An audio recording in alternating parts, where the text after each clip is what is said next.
Assalamualaikum warahmatullahi wabarakatuh. Waalaikumsalam warahmatullahi wabarakatuh.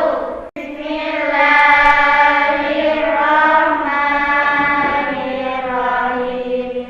Rabbana zidna ilma warzuqna fahma wahdinas siratal mustaqim. Amin ya rabbal alamin. Selamat pagi. Pagi luar biasa. Bagaimana kabarnya hari ini? Alhamdulillah luar biasa. Oke, anak-anak silakan duduknya dinyamankan dulu, kondisinya dicek dulu, bangkunya mungkin ada yang kurang nyaman, silakan dicek dulu anak-anak.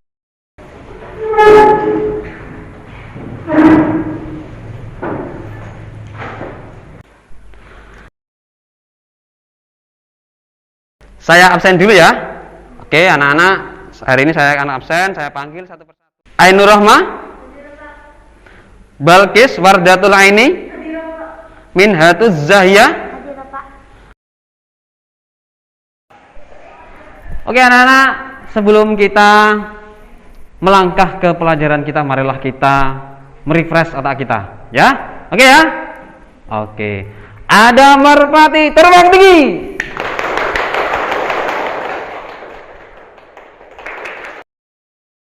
Anak-anakku sekalian yang saya sayangi, pentingkah mempelajari awal mula Nabi Muhammad SAW berdakwah di Mekah? Sangat penting. Karena apa? Karena dengan itu kita dapat mengetahui bagaimana perjuangan Rasulullah, bagaimana cara-cara Rasulullah dalam berdakwah kepada orang-orang yang pertama kali masuk Islam. Pada saat itu adalah masyarakat jahiliyah, masyarakat yang penuh dengan kebebasan, tidak adanya aturan-aturan kemanusiaan. Dan bagaimana cara mencapai derajat. Oke anak-anak, sebagai pertanyaan pembuka untuk mata pelajaran kita di KD kita hari ini, yakni menganalisis strategi dakwah Nabi Muhammad SAW di Makkah. Coba ada yang tahu kira-kira bagaimana Nabi Muhammad pertama kali berdakwah? Ya, guys? Dengan cara sembunyi-sembunyi. Ada yang lain? Ya? Di rumah-rumah. Kira-kira siapakah yang pertama kali masuk Islam? Ya? Ada lagi? Iya, Ali bin Abi Thalib. Kemudian ada pertanyaan lagi. Kira-kira di manakah Nabi Muhammad berdakwah pertama kali? Ya? Di Mekah. Ada lagi? Di rumah. Oke, ya ini adalah pertanyaan pembuka di hari ini sebagai awalan pengetahuan anak-anak di mata pelajaran kita hari ini. Adapun yang akan kita pelajari pada kesempatan hari ini, pada pelajaran hari ini adalah kita akan mempelajari bagaimana awal mula Nabi Muhammad SAW diangkat sebagai Rasul, bagaimana Rasulullah SAW dakwah pertama kali kepada kerabat-kerabatnya, bagaimana perjuangan beliau.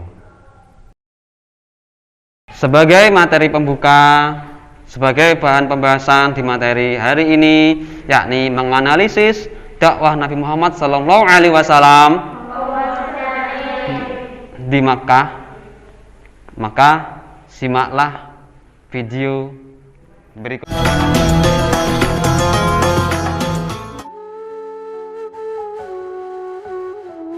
Bismillahirrahmanirrahim. Assalamualaikum warahmatullahi wabarakatuh. Ketika Nabi Muhammad SAW mencapai usia sempurna, yaitu 40 tahun, Allah Subhanahu wa Ta'ala mengutusnya sebagai pembawa berita gembira dan pemberi peringatan untuk mengeluarkan mereka dari kebodohan yang gelap menjadi cahaya ilmu, yakni diangkat sebagai nabi dan rasul. Peristiwa itu terjadi di bulan Juli tahun 610 Masehi, sebagaimana dijelaskan oleh Mahmud Basyah Ahli Falak bahwa peristiwa itu bertepatan pada tanggal 17 Ramadan tahun 13 sebelum Hijriah. Beliau diangkat ketika sedang bertahanus di Gua Hiro, yakni sebuah gua di Jabal Nur yang terletak beberapa kilometer sebelah utara kota Mekah. Di tempat itu, Nabi berusaha menenangkan diri dengan beribadah beberapa malam. Sebelum diangkat sebagai Rasul, ibadah Nabi Muhammad SAW mengikuti agama Nabi Ibrahim alaihissalam kurang lebih dari 6 bulan. Nabi Muhammad SAW berkhalwat dan bertahanus di Gua Hiro. Maka bertepatan pada tanggal 17 Ramadan, malaikat Jibril datang menyampaikan wahyu surat Al-Alaq ayat 1-5. Sebelumnya, Nabi Muhammad SAW tidak bisa membaca. Lalu malaikat Jibril berkata, "Bacalah." Maka Nabi Muhammad menjawab, "Saya tidak bisa membaca." Lalu malaikat Jibril mendekap beliau dengan keras, kemudian melepaskannya. Malaikat Jibril mengulangi lagi seraya berkata, "Bacalah." Tapi Nabi Muhammad menjawab, "Saya tidak bisa membaca." Malaikat Jibril mendekap dengan keras lagi. Sampai ketiga kalinya Jibril berkata, "Bacalah." Maka Nabi Muhammad SAW bisa membacanya. Kejadian tersebut, Rasulullah SAW pulang ke kediamannya, lalu menceritakan semua kejadian yang telah dialami kepada istri tercintanya, yakni Siti Khadijah. Nabi berkata, "Selimutilah aku." Setelah Siti Khadijah melakukan apa yang telah diminta oleh Rasulullah SAW, Khadijah menyelimutinya. Setelah mereda, Khadijah mengajak Muhammad SAW pergi ke rumah Waraqah bin Naufal, anak pamannya yang telah memeluk agama Nasrani di zaman jahiliyah. Ia ahli kitab. Dia menulis kitab berbahasa Ibrani dan menulis Injil ke dalam bahasa Ibrani. Saat itu Waraqah sudah tua, renta, dan buta. Setelah Khadijah menceritakan tentang apa yang menimpa suaminya, Waraqah berkata, "Demi Tuhan yang menguasai jiwaku dalam genggamannya, sungguh engkau adalah nabi umat ini. Telah datang kepadamu malaikat Jibril yang pernah datang kepada Nabi Musa. Sungguh kaummu akan mendustakanmu, mengganggu dan mengusirmu." Setelah turunnya wahyu yang pertama, pertanda Muhammad telah dipilih Allah Subhanahu wa Ta'ala sebagai nabi dan rasulnya. Setelah itu tidak turun wahyu lagi selama beberapa hari. Para sejarawan bersepakat selamanya wahyu pertama dan kedua adalah 40 hari. Dalam keadaan rindu dan berharap-harap cemas, kemudian malaikat Jibril datang kembali dengan membawa wahyu yang kedua, yaitu surat Al-Mudaththir ayat 1-7. Setelah turun wahyu yang kedua ini, yakni surat Al-Mudaththir ayat 1-7, Nabi Muhammad SAW mulai berdakwah kepada masyarakat, terutama keluarga terdekatnya.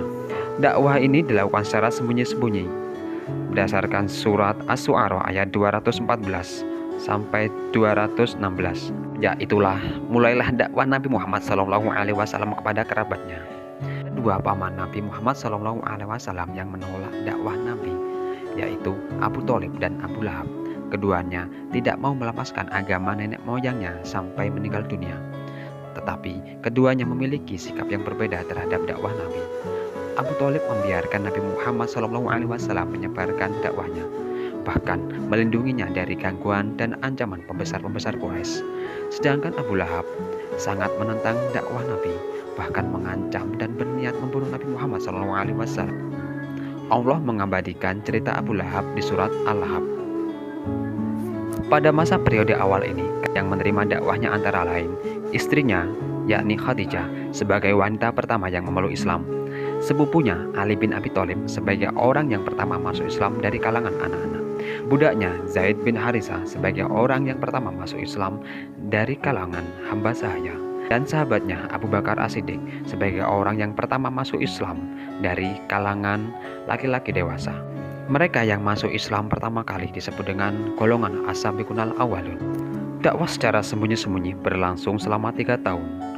Dakwah sembunyi-sembunyi dilakukan di sebuah rumah, yakni rumah Al-Arqam bin Abil Arqam.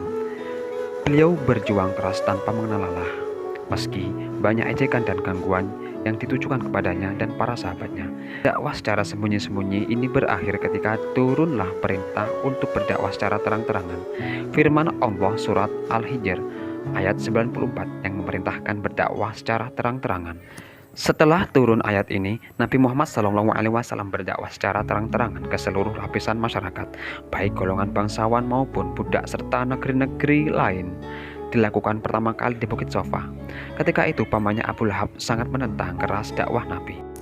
Selama 13 tahun di Mekah, yakni mulai tahun 610 Masehi sampai 622 Masehi, Nabi Muhammad SAW menerima wahyu dari Allah yang turun secara berangsur-angsur.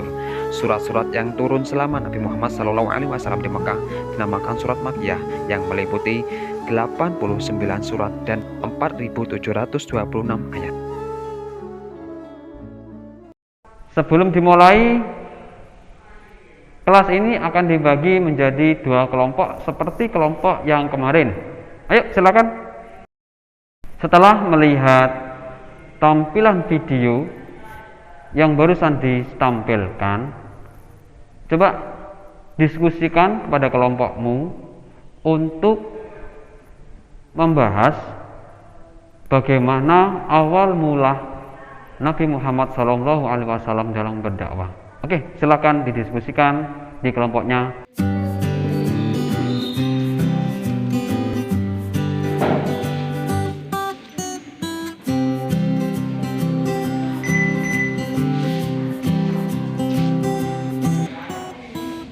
Ya, ayo. Apa alasan Nabi Muhammad bertahan dan bagaimana Nabi Muhammad menerima wahyu yang pertama? Stay.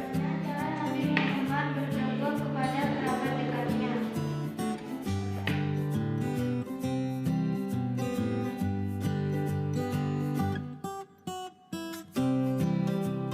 Anak-anakku yang saya sayangi, dapat disimpulkan bahwasanya Nabi Muhammad SAW dalam menerima wahyu yang pertama itu pada saat itu dakwah secara sembunyi-sembunyi dilaksanakan selama 3 tahun.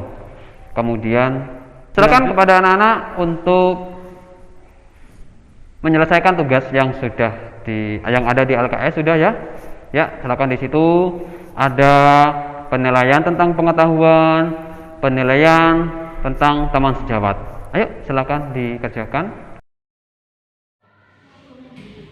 Untuk pelajaran berikutnya kita akan mempelajari di minggu depan ya, yakni bagaimana Bismillahirrahmanirrahim. Wal asri innal insana lafi khusrin illa alladzina amanu wa amilu. wabillahi taufik wal hidayah.